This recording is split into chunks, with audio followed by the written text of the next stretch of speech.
à toutes et à tous, je m'appelle Loris. Aujourd'hui, j'ai le plaisir de vous présenter une machine qui sort de l'ordinaire, la nouvelle scie sur table sans fil, la CS650 avec ses accessoires et consommables. Cette vidéo va se dérouler en 3 parties. Vous allez avoir une présentation de la CS650, on va faire ensuite un test de la machine en conditions réelles et bien sûr, nous finirons par la conclusion. Pour commencer, comme vous le savez, chez Festool, nous essayons toujours de repousser les limites pour vous créer des machines sur mesure qui s'adaptent à vos besoins. Aujourd'hui, j'ai le plaisir de vous présenter une machine qui remplit tous ces critères, la scie sur table sans fil, la CS650. Avant de vous présenter la machine, je vais déjà tout d'abord vous présenter le chariot. Ici, vous avez une sangle, vous allez enlever votre sangle, vous allez enlever votre cisternaire. La sangle, ce qui est pratique, c'est que vous pouvez la mettre à 3 endroits différents, soit en bas, soit en haut, soit au milieu, en fonction du nombre de cisternaires que vous pouvez mettre dessus. Je vais vous donner une petite astuce. Quand vous n'utilisez pas votre sangle, vous la mettez en haut ici, de votre chariot. Pourquoi? Parce que ça va éviter que vous la perdiez ou vous l'abîmez. En bas, je vais avoir un bouton vert. Pour rappel, le vert chez Festool, ça a forcément une fonction. Donc ici, je vais appuyer avec mon pied, je vais venir incliner mon chariot et ensuite, je vais venir rabattre le bas du chariot. C'est très pratique parce que vous pouvez le voir, ça ne va pas prendre de place et pas d'encombrement lorsque vous allez pouvoir le mettre par exemple le long d'un mur ou dans le camion. À l'arrière, ici, vous allez avoir 4 pieds. Les 4 pieds ils sont indépendants les uns des autres. Donc, vous pouvez les ranger et les sortir dans le sens que vous souhaitez. Et sur un des 4 pieds, vous allez avoir ici un pied qui est réglable pour gagner encore plus de stabilité. Et là, je vais transformer mon chariot en établi. Donc plusieurs choses. Ici, vous avez 2 petits taquets. Ces 2 taquets-là, vous les mettez quand vous êtes en mode chariot. Pourquoi? Parce que ça va incliner vers l'avant et ça va éviter que vos cisternaires viennent à chuter.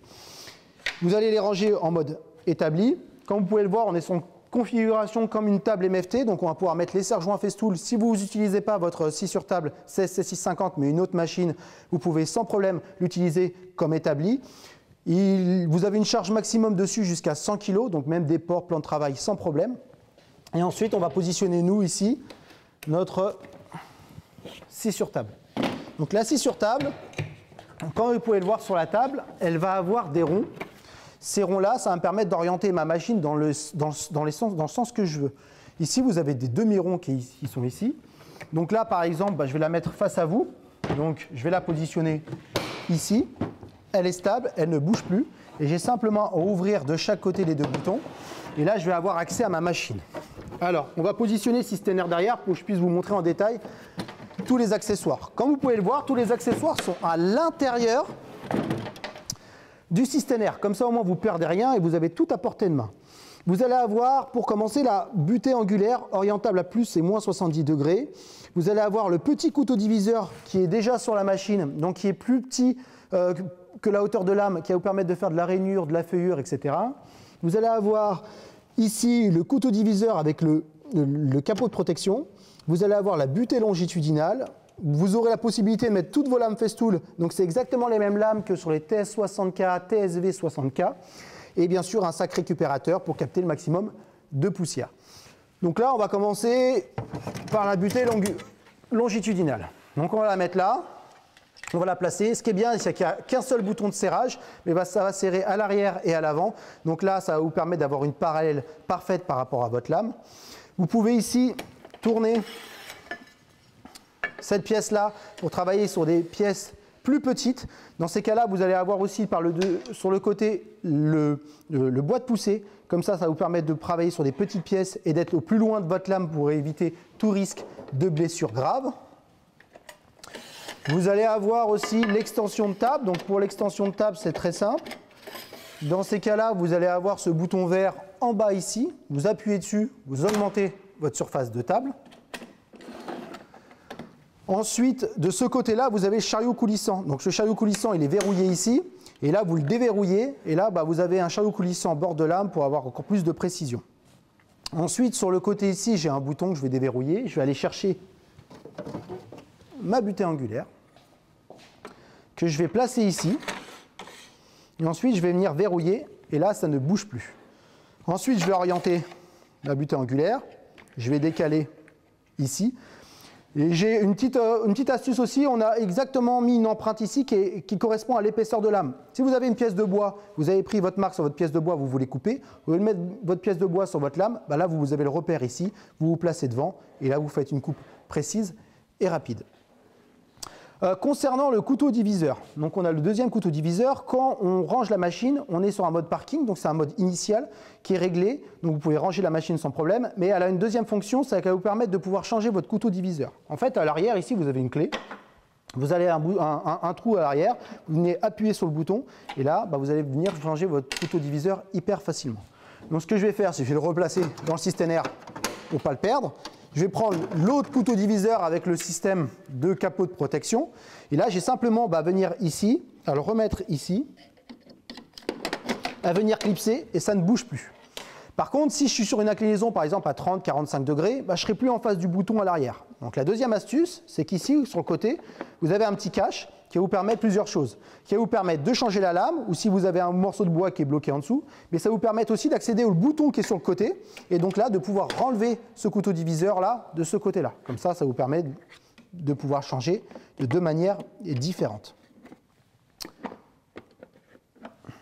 Et on va du coup aussi mettre le Systener avec les batteries. Donc le Systener avec les batteries, c'est un set énergie. Donc dans certaines versions, vous allez avoir ça qui vous sera livré avec. Donc vous allez avoir le chargeur duo, donc qui va recharger les deux batteries en même temps, et vous aurez deux batteries 5 ampères qui seront livrées avec.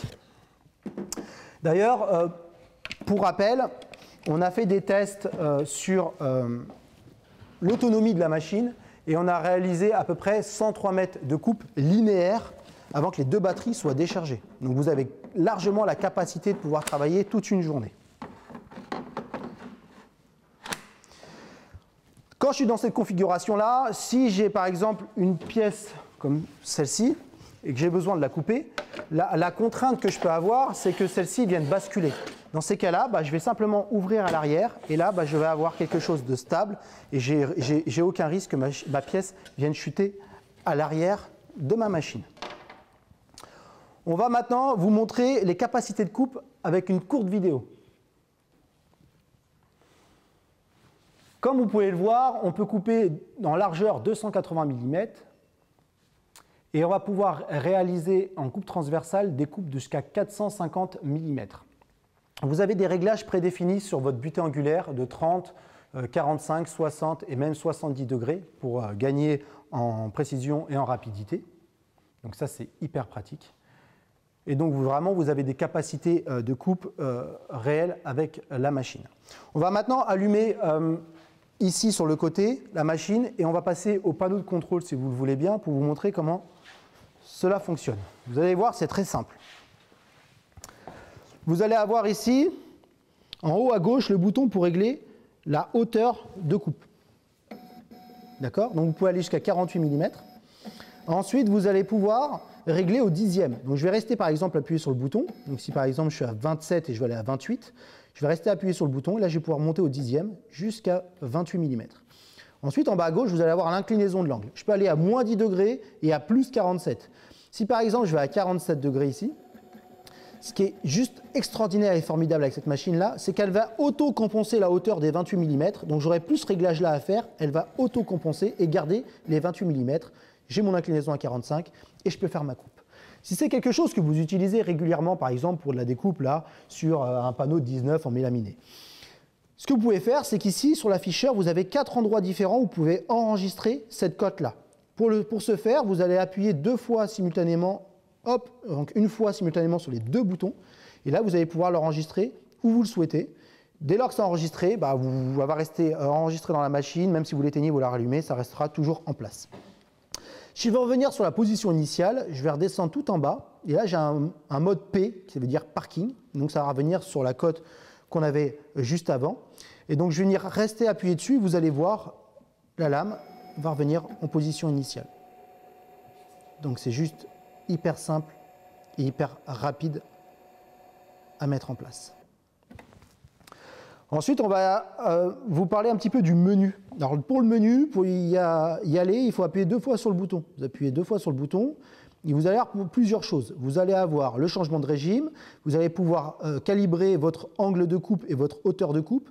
Vous allez avoir le guide rapide. Ça, c'est pareil, si vous avez un oubli sur quelque chose que vous voulez faire sur la machine, vous allez avoir le manuel d'utilisation qui sera intégré dans la machine. Et vous allez avoir le changement de lame. Alors, pour le changement de lame, rien ne vaut une bonne vidéo pour vous montrer la facilité de pouvoir changer la lame. Hop, donc on va vous montrer une courte vidéo.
Comme vous pouvez le voir, il est très simple de changer la lame sur la machine.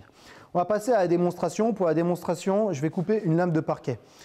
La machine, elle pèse seulement 20 kg, donc je peux l'orienter dans n'importe quel sens, comme je vous expliquais tout à l'heure. Donc je peux la mettre dans cette configuration-là. Si j'ai cette configuration-là, je n'ai pas de contrainte particulière parce que j'ai aussi la stabilité sur le côté et donc je vais pouvoir couper de manière précise et en sécurité.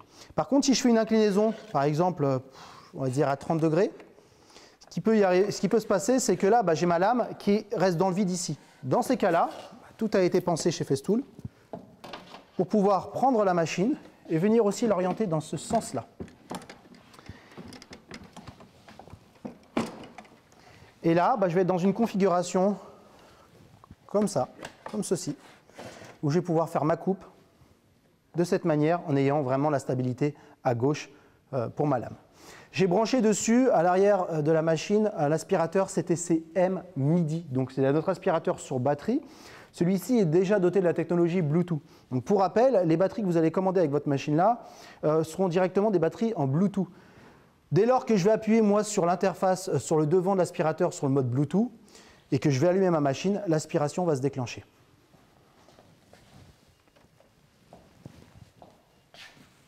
Je vais régler ma hauteur de coupe, on va dire à 15 mm.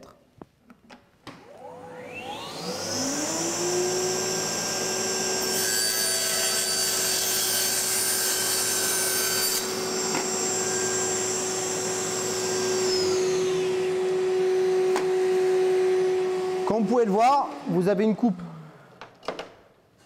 qui est juste exceptionnelle. Vous allez avoir une aspiration optimale. Et ensuite, on va vous montrer qu'il est aussi simple de pouvoir ranger la machine. Donc là, pour ranger la machine, je vais la remettre en face de vous. Je vais débrancher mon aspirateur. Ici, j'ai déjà rangé au préalable ma butée longitudinale dans le systénaire. Là, je viens de chaque côté avec mes mains, je vais appuyer sur les deux boutons, je viens clipser. Sur ce côté-là, j'ai un bouton où je vais venir, hop, clipser mon chariot coulissant, ça ne bouge plus. Rappelez-vous, il y a le bouton sur le côté ici, hop, qui va me permettre de pouvoir enlever la butée angulaire. Petite astuce sur la butée angulaire, ici, vous avez des P. Les P, c'est parking. Donc, en fait, vous allez mettre ici le P en face du P, ici l'inclinaison en face du P. Et là, ça va me permettre de pouvoir ranger facilement ma butée angulaire. Sur la face, rappelez-vous, on se met en mode parking. Donc, mode parking, je reviens sur les 29 mm. Pourquoi? Ça va me permettre de pouvoir changer et d'enlever mon capot protection avec mon couteau diviseur facilement. Et là, ce qu'on va faire, c'est qu'on va vous montrer la facilité à pouvoir ranger tous les accessoires dedans. Donc là, je vais venir ranger mon couteau diviseur avec mon capot de protection. Ici, ma butée angulaire. Et ensuite, je vais venir éteindre ma machine. Je vais enlever mes deux batteries que je vais remettre dans mon systénaire.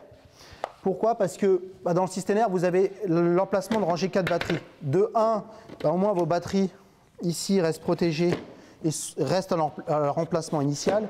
Et de 2, votre machine sera moins lourde lors du transport. Et je vais venir avec mon systénaire que je vais remettre par le dessus pour refermer la machine. Alors, petite astuce, vous avez la poignée ici ou le bouton T-Lock, donc c'est le bouton vert ici. Vous le mettez à l'avant de la machine où vous avez l'écran. Comme ça, hop, vous remettez ça ici, vous fermez les deux boutons qui sont là. Et là, hop, votre machine est revenue en systénaire et vous pouvez la transporter sans problème. Pour refermer le chariot, c'est très simple. Ici, vous avez les 4 pieds. Rappelez-vous, les 4 pieds, vous pouvez les ranger dans n'importe quel sens. Donc, on va ranger celui-ci, par exemple. On va ranger celui-ci et les deux du bas. Dès que c'est fait, j'ai les deux taquets en dessous que j'ai déjà mis pour avoir une position comme ceci, pour pouvoir éviter que ma machine chute. Je vais remettre ma scie en place. Je vais remettre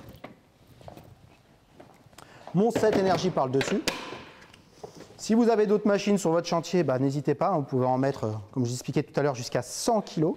Donc, vous pouvez vraiment mettre beaucoup de machines. Et ensuite, tout naturellement, je vais remettre ma sangle. Pour ça que je vous expliquais tout à l'heure, le fait de l'avoir mis en haut, je ne la perds pas, je l'ai à portée de main. Et en plus, elle n'est pas abîmée.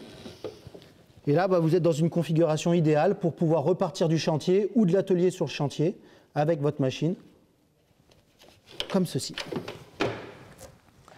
Donc, pour conclure, vous l'auriez compris, la scie sur table sans fil CS650 est une machine performante, robuste, technologique mais simple d'utilisation.